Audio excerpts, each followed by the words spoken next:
Before digital maps, some people held an entire city in their minds. Not just streets, but every alley and landmark. This wasn't magic. It was a legendary test known simply as the knowledge. A mental labyrinth. To earn their place, they had to memorize 25,000 streets. A task deemed nearly impossible, and that wasn't all.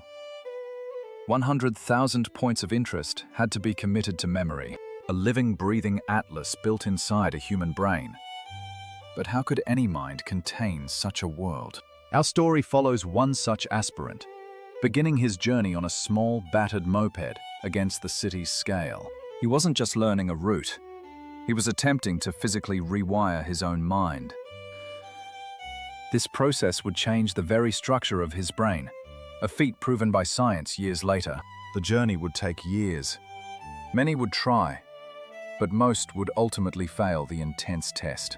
It was a puzzle of epic proportions, with the city itself as the unforgiving game board. And our chronicler has the complete story.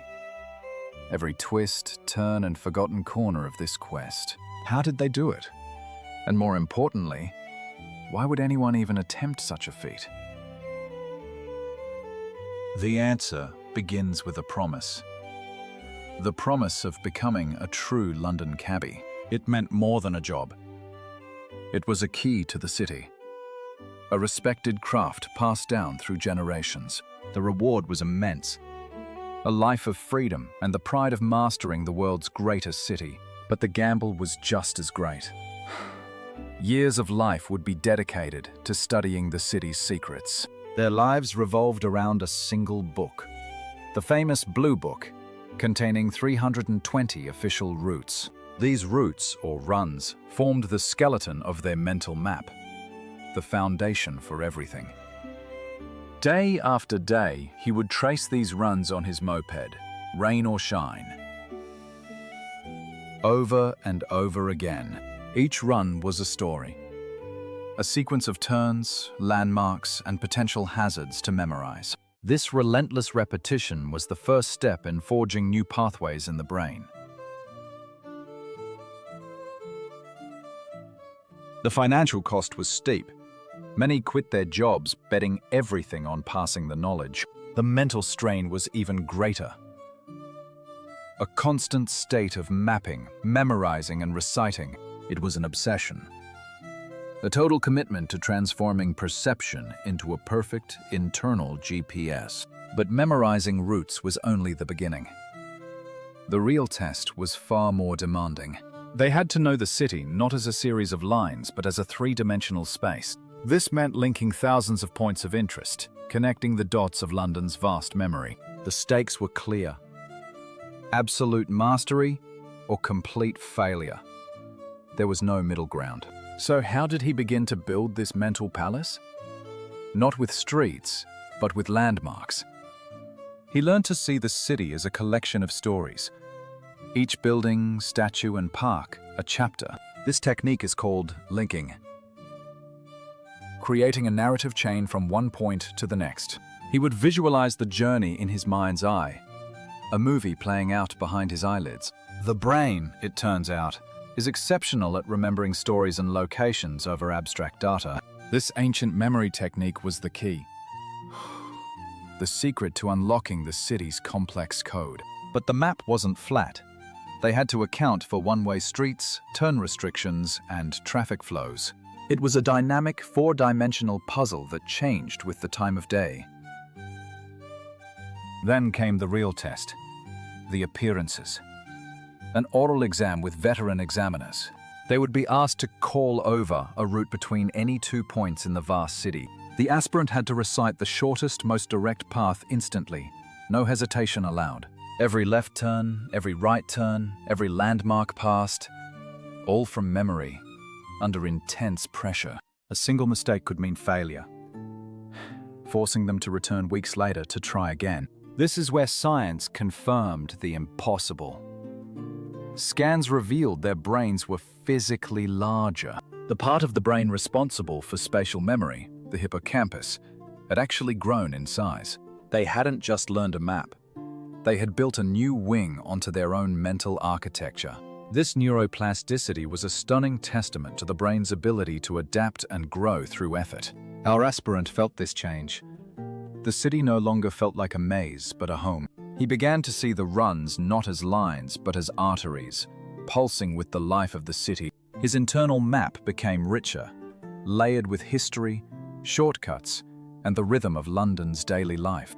He practiced with fellow knowledge boys, quizzing each other relentlessly in cafes and quiet parks. This community was crucial, a support system for those undertaking this solitary mental marathon. They developed their own language, slang for tricky intersections and memorable shortcuts.